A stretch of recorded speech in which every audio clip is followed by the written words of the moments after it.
Vamos a considerar hoy lo que dice el Salmo 51. Y debemos destacar al principio que la nota que encabeza este salmo no es algo que fue agregado más tarde por alguna otra persona. Estas son parte del texto original, y este salmo tiene una inscripción a manera de título, como algunos otros la tienen también. Se explica a sí misma, y creemos que es importante para el entendimiento de este salmo. Permítame leerla. Dice: al músico principal, salmo de David, cuando después que se llegó a Betsabé, vino a él Natán el profeta.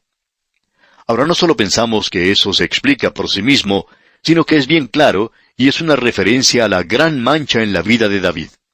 No es nuestra intención en el día de hoy entrar en los detalles del pecado de David. Creemos que es suficiente decir que él quebrantó 2 de los 10 mandamientos. El 7º mandamiento que dice: no cometerás adulterio. Él hizo eso con Betsabé, la esposa de Urías Heteo. Y luego, él también quebrantó el 6º mandamiento que dice: no matarás. Aunque él no mató personalmente a Urías, fue él quien lo hizo poner al frente de la batalla para que fuera muerto. Esa fue una acción muy cobarde, por cierto, de parte de David. Luego, después de este terrible incidente, David no hace ninguna cosa, no dijo nada. Y aquellos que sabían lo que había pasado, estamos seguros que había muchos que se habían dado cuenta de lo ocurrido, hicieron lo mismo que él. Ellos se mantuvieron callados, y realmente esto no era nada extraño. Esto era lo que ocurría en todas partes, en Egipto, o en Babilonia, o en Edom, o en Moab, y más adelante en los reinos del mundo, y aún en las grandes capitales de nuestras naciones. Se nos dice que esto ocurre en todas partes. Sin embargo, esto era algo diferente en el día de David. Él era el hombre de Dios, y el hombre de Dios no puede salirse con la suya en cosas como esta. Pero cuando uno coloca a David con los demás, él no aparece tan malo como algunas personas opinan, porque eso era bastante común en aquel día. Era un pecado, y en el día de hoy también lo es, por supuesto. Usted ya se habrá dado cuenta que si usted ata juntas un manojo de varas que están un poco torcidas, ellas mismas se ayudan unas a otras a hacerse más derechas. Y cuando uno coloca a David junto con los demás, él no parece tan malo. Pero ya que él era el hombre de Dios, lo que él hizo era tan negro como la misma tinta. Y es algo tan feo como el mismo infierno lo que él realizó. Y tememos que aún en los círculos cristianos del presente, lo único que sucede es el mirarse el uno al otro y nada más. Pero esto es un pecado a los ojos de Dios. Y parecería que David se habría salido con la suya, pero él nos dice que no fue así. Ya hemos leído el Salmo 32, el cual no era un salmo penitencial como lo es este. Este era un salmo de instrucción en el cual David saca una lección de lo que había ocurrido y nos presenta su experiencia. Y dice en el Salmo 32, versículos 3 y 4, mientras callé, se envejecieron mis huesos en mi gemir todo el día, porque de día y de noche se agravó sobre mí tu mano. Se volvió mi verdor en sequedades de verano. David se había quedado callado y parecería que nada le iba a suceder, pero no fue así. Debemos decirle que su conciencia le estaba remordiendo de una manera tremenda, amigo oyente. Él estaba perdiendo peso. Él había perdido todo su gozo. Él ya no era el rey feliz que había sido antes. Así es que Dios le envía a Natán ante David. Era un asunto de suma urgencia, y creemos que Natán solicitó una audiencia ante David, y quizá no había mucho que hacer en ese día en la corte, de manera que Natán llegó a la presencia del rey. De todos modos, Natán le contó a David una pequeña parábola. Un hombre rico y un hombre pobre en cierta ciudad, y se había dado por entendido que esta era una historia verdadera. Él le contó que este hombre pobre tenía un pequeño corderito, y que el hombre rico, en cambio, tenía toda una manada de ovejas. En realidad él tenía miles de ellas. Y este hombre rico, cuando unos visitantes llegaron a su casa, él fue y tomó la única ovejita del hombre pobre y la mató. Bien, David había sido un pastor cuando era joven. Él sabía lo que era sentir afecto por un corderito, y él se podía dar cuenta que esto estaba muy mal hecho, y por tanto se enoja en gran manera. Parecía que era fácil para David enojarse. Parece que él se puso de pie delante de su trono y dijo: quiero saber quién es ese hombre, quiero tratar con él personalmente. Y creemos que Natán tiene que haber sido el hombre más valiente de la Biblia. Él señala con su dedo al propio David y le dice: tú eres ese hombre. Ahora había 3 opciones que David podía tomar en un caso como este. La primera alternativa era que él podía negar la acusación, lo cual gran cantidad de personas hacen. Esto lo hemos podido comprobar con muchos hombres en la vida pública que fueron acusados de algo similar y ellos negaron todo. Ellos no habían cometido ese adulterio. Y luego David podía haber hecho otra cosa. Él simplemente podía haber señalado a Natán con su cetro, y sus soldados lo habrían sacado de ese lugar y ejecutado. Él podría haber hecho eso. Y créanos, amigo oyente, que eso hubiera cerrado muchas bocas, como si tuvieran candado. Estas personas ni siquiera tratarían de hablar, a no ser que estuvieran solos en un lugar apartado, sin que nadie más les escuchara. Ahora, la tercera alternativa que David podía tomar era la de admitir la acusación. Así es que él sigue este último paso. Él confesó su pecado. Él no pudo salirse con la suya. Escuche lo que dice allá en el segundo libro de Samuel, capítulo 12, versículo 13. Entonces dijo David a Natán: pequé contra Jehová. Y Natán dijo a David: también Jehová ha remitido tu pecado, no morirás. Mas por cuanto con este asunto hiciste blasfemar a los enemigos de Jehová, el hijo que te ha nacido ciertamente morirá. Y bien, eso sucedió. Pero el escándalo y la tragedia llegaron a la casa de David desde aquel día, y permaneció allí hasta el día de su muerte. Uno quisiera decirle al Señor: quite el látigo de su espalda. Pero Dios nunca hizo eso, ni David tampoco le pidió a Dios que lo hiciera. Tal vez nunca lo hizo porque él quería tener comunión con Dios, y su corazón era como el salmo que dice: como el ciervo brama por las corrientes de las aguas, así clama por ti, oh Dios, el alma mía. Ante nosotros, pues, tenemos un salmo penitencial, y aquí tenemos el clamor de David, y en los primeros 3 versículos encontramos un clamor de su conciencia y de su convicción de pecado. El clamor de David. Creemos que sería conveniente aquí presentar un pequeño bosquejo de lo que tenemos en este salmo. Usted tiene, en la segunda división principal, un clamor de confesión de pecado, y la clemencia y la compasión de Dios. Eso lo podemos ver en los versículos 4 al 8. Y luego, a partir del versículo 9 hasta el final del Salmo, usted puede encontrar un clamor solicitando clemencia y comunión con Dios. Miremos en primer lugar el clamor de su conciencia y la convicción de su pecado. Escuche lo que dice este hombre aquí en el versículo 1 de este Salmo 51. Ten piedad de mí, oh Dios, conforme a tu misericordia, conforme a la multitud de tus piedades, borra mis rebeliones. Este es un gran salmo, y se necesita un gran hombre para hacer la clase de confesión que él hizo. Aquí tenemos la oportunidad de ver cuando un rey dice que él ha hecho algo malo. Bien, David utiliza la palabra rebeliones, borra mis rebeliones. También llama a lo que hizo iniquidad o maldad, también lo llama pecado, y también lo llama malo. Ahora, ¿cuál es la diferencia? Bueno, las rebeliones quiere decir el cruzar los límites que han sido puestos por Dios. David había quebrantado los 10 mandamientos, es decir, él quebrantó 2 de ellos. Y luego, maldad quiere decir aquello que es malo de sí mismo y en sí mismo. ¿Quién dice eso? Dios lo dice. Y si Dios dice que una cosa es maldad, entonces eso es lo que es. Luego, él lo llama pecado. Y pecar es errar al blanco, el no poder alcanzar los niveles o normas de Dios. Ninguno de nosotros puede alcanzar la gloria de Dios. Luego, él lo llama malo. Y eso se refiere a aquello que es de modo innato, malo o equivocado, y que se lleva a cabo de esa manera. Creemos que esa es la diferencia que existe en estas palabras. Y usted tiene aquí algo que creemos es de mucha importancia. Hemos intentado demostrar la relación que tienen estos salmos con la nación de Israel. Creemos que nosotros perdemos mucho del verdadero significado de esto. Y también hay un aspecto dispensacional en este salmo que uno no puede comprimir en una dispensación a la experiencia de un hombre que está bajo una profunda convicción de pecado, porque esto es algo que puede llegarle a un hombre en cualquier ocasión. Usted y yo, amigo oyente, no podemos llegar a comprender el horror de la culpa de David. Lo que él había hecho era algo repugnante en realidad. Él se odiaba a sí mismo. Él se sentía con esta gran carga y su conciencia estaba atribulada. Uno habla del complejo de culpabilidad, y él tenía ese complejo de culpabilidad. Y allí también estaba la angustia de su alma. Su conciencia estaba señalándolo con el dedo acusador, y aquí nosotros tenemos el clamor de la conciencia. Ahora, ¿qué es lo que hace el clamor de la conciencia? En realidad, la función de la conciencia no es el decirnos lo que está bien o está mal. Hay muchas personas que dicen: deja que tu conciencia sea quien te guíe. Usted va a tener problemas si hace esto, Pero debemos agregar a esto que después que usted ha hecho algo malo, su conciencia le dirá a usted que está bien, y también le dirá que está mal. Y creemos que ese es el verdadero propósito de la conciencia. Creemos que el Nuevo Testamento puede corroborar lo que estamos diciendo. Veamos lo que dice el apóstol Pablo en su primera epístola a los Corintios, capítulo 10, versículos 25 y 26. Escuche usted.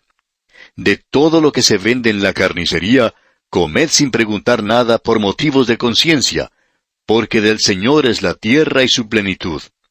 En alguna ocasión se podría presentar la duda ante un hombre cuando, estando de visita en el hogar de otra persona, a él se le presentaba algo de comer que él pensaba no debería comer. Ahora él se preguntaba, ¿debo comer esto? Bien, en lo que a comer se refiere, no habría ninguna diferencia, porque del Señor es la tierra y su plenitud. Y si usted, amigo oyente, quiere comerse una serpiente cascabel, bueno, eso está bien, pero no me invite a mí a comerla porque me parece que yo no podría aguantar eso. Pero por motivos de conciencia, Pablo dice, comed. Ahora, no es que le esté diciendo que está bien o que está mal, pero le molestaría a usted si usted ofende a su anfitrión, y de eso es lo que nosotros debemos tener cuidado. Escuchemos ahora el clamor del salmista en una condición de pecado y la clemencia y la compasión de Dios. Escuche lo que dicen los versículos 2 y 3 de este Salmo 51. Lávame más y más de mi maldad, y límpiame de mi pecado, porque yo reconozco mis rebeliones, y mi pecado está siempre delante de mí. ¿Ha notado usted en cuántas formas diferentes se refiere a esto el salmista? Rebelión, pecado, maldad, lo malo. David parece que hizo una lista y señaló cada una de estas cosas. Y ahora llegamos a su clamor de confesión. Leamos. Versículo 4. Contra ti solo he pecado, y he hecho lo malo delante de tus ojos, para que seas reconocido justo en tu palabra, y tenido por puro en tu juicio. David ha sido criticado por haber dicho esto, pues los críticos afirman que ese pecado era contra Betsabé, era contra su propia familia, contra la sociedad, contra la nación, pero no era contra Dios. Bien, también hay aquellos que dicen que David no escribió esto porque su pecado no era un pecado contra Dios. Pero, amigo oyente, todo pecado es contra Dios, y en realidad eso es lo que exactamente tenemos aquí en el pecado de David. Y creemos que probablemente deberíamos mencionar algo que estábamos tratando de hacer. Permítanos regresar una vez más allá al segundo libro de Samuel, capítulo 12, y ver lo que dicen los versículos 10 y 12. Escuche usted. Por lo cual no se apartará jamás de tu casa la espada, por cuanto me menospreciaste y tomaste la mujer de Urías Heteo para que fuese tu mujer, porque tú lo hiciste en secreto, mas yo haré esto delante de todo Israel y a pleno sol. Eso era lo que Dios estaba diciendo a David. ¿Cómo fue que él menospreció a Dios? Dios había dado los 10 mandamientos, y Dios había dicho, no cometerás adulterio. Y amigo oyente, no interesa quién sea usted, si usted es creyente o no lo es. Cuando usted quebrante ese mandamiento, usted está menospreciando a Dios. Eso es lo que Él dice, y no importa qué clase de persona sea usted menosprecia a Dios, amigo oyente. El pecado siempre es en contra de Dios. No interesa qué clase de pecado sea, siempre es contra Él. Ahora en el versículo 5 de este Salmo 51 leemos, He aquí, en maldad he sido formado, y en pecado me concibió mi madre. David decía que tenía una naturaleza pecaminosa. Esta es la raíz del pecado. Cada uno de nosotros tiene una naturaleza pecaminosa. Samuel Johnson, ese gran literato del siglo XVII, dijo, «Todo hombre conoce algo acerca de sí mismo que no se arriesga a comunicar ni a su mejor amigo». Y el apóstol Pablo dice, «Hermanos, si alguno fuere sorprendido en alguna falta, vosotros que sois espirituales, restauradle con espíritu de mansedumbre». ¿Por qué? Porque usted puede hacer la misma cosa, ya que usted tiene la misma naturaleza. Y Pablo podía decir, «Y yo sé que en mí, esto es, en mi carne, no mora el bien». Se nos dice que cuando uno está viajando por lugares donde hay mucha nieve y el frío es intenso, que uno debe moverse continuamente porque uno puede llegar a perder toda clase de sensibilidad en cuanto al frío y uno puede simplemente morir al dormirse. Y hay muchas personas que están sentadas así en las iglesias en estos días, que están congelados hasta la muerte en pecados. Ellos están diciendo, todo está bien. Pero no todo está bien, amigo oyente. Este es un salmo maravilloso. Leamos ahora los versículos 6 y 7 de este Salmo 51. He aquí, tú amas la verdad en lo íntimo, y en lo secreto me has hecho comprender sabiduría. Purifícame con hisopo y seré limpio, lávame y seré más blanco que la nieve. Hay personas que dicen que David fue perdonado porque él confesó. Bien, eso es solo parte de la historia. Él confesó, sí, pero eso no es ni la mitad de todo lo que tenía que haber hecho. Y nosotros leemos allá en el segundo libro de Samuel, capítulos 12 y 13, entonces dijo David a Natán, pequé contra Jehová. Y Natán dijo a David, también Jehová ha redimido tu pecado, no morirás. Nos preguntamos entonces, ¿cómo quita el pecado Dios? Bien, aquí tenemos que Él perdona la maldad. Eso lo leemos en el capítulo 14 del libro de Números, versículo 18. Dice allí, Jehová, tardo para la ira y grande en misericordia, que perdona la iniquidad y la rebelión, aunque de ningún modo tendrá por inocente al culpable. ¿Cómo es que lo hace entonces? Lo hace, amigo oyente, porque Él dio a su Hijo para que muriera por nosotros. Esa es la única manera en que Dios puede perdonar el pecado. Bien, la palabra hisopo se había utilizado 3 veces en las Escrituras, en sacrificios de purificación. En Éxodo capítulo 12, versículo 22, se menciona el hisopo para untar con la sangre el dintel y los 2 postes de la puerta, y eso era durante la Pascua. En Levítico capítulo 14, versículo 6, se utiliza en la purificación de un leproso, y en Números capítulo 19, versículo 6, en el sacrificio de una vaca alazana. El hisopo es algo interesante. Es en un hisopo, por ejemplo, donde crece la penicilina. Es interesante. El pecador, por medio de la fe, aplica la sangre de Cristo, y esto purifica. Y esto se utilizaba para untar o aplicar la sangre en el Antiguo Testamento. Nos habla de la cruz. Jesús podía decir sobre la cruz, Dios mío, ¿por qué me has desamparado? Y la razón por la cual Él dijo eso era para que Dios pudiera perdonar su pecado y el mío, amigo oyente. Al que no conoció pecado, por nosotros lo hizo pecado, para que nosotros fuésemos hechos justicia de Dios en Él. Él fue entregado por nuestras ofensas y resucitado para nuestra justificación. El apóstol Pablo en su carta a los Efesios capítulo 1 versículo 7 dice, en quien tenemos redención por su sangre, el perdón de pecados. Ahora, en el resto de este Salmo 51, tenemos la purificación y la comunión, y eso es algo maravilloso. Leamos los versículos 9 y 10 de este Salmo 51. Esconde tu rostro de mis pecados y borra todas mis maldades. Crea en mí, oh Dios, un corazón limpio y renueva un espíritu recto dentro de mí. Eso me gusta mucho. Dios quiere crear un corazón limpio. Y lo que David está pidiendo aquí es un trasplante de corazón. Y eso de crear quiere decir crear de la nada. En otras palabras, quiere decir que no hay nada en nosotros que Dios pueda utilizar. A veces hemos utilizado la siguiente expresión, entregue a Dios su corazón. Bien, Él quiere darle a usted un nuevo corazón. Él no quiere ese corazón viejo, sucio, inmundo que nosotros tenemos.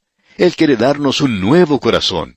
Y nosotros somos su creación, creados en Cristo Jesús, y eso es muy importante para las buenas obras. Leamos una vez más el versículo 10 y también el versículo 11 que dicen, Crea en mí, oh Dios, un corazón limpio, y renueva un espíritu recto dentro de mí. No me eches de delante de ti, y no quites de mí tu Santo Espíritu. David había contristado al Espíritu Santo, y en algo así el Espíritu Santo podría ser quitado. Pero se nos dice, no contristéis al Espíritu Santo de Dios, con el cual fuisteis sellados para el día de la redención. Eso lo dice el apóstol Pablo en su carta a los Efesios, capítulo 4, versículo 30.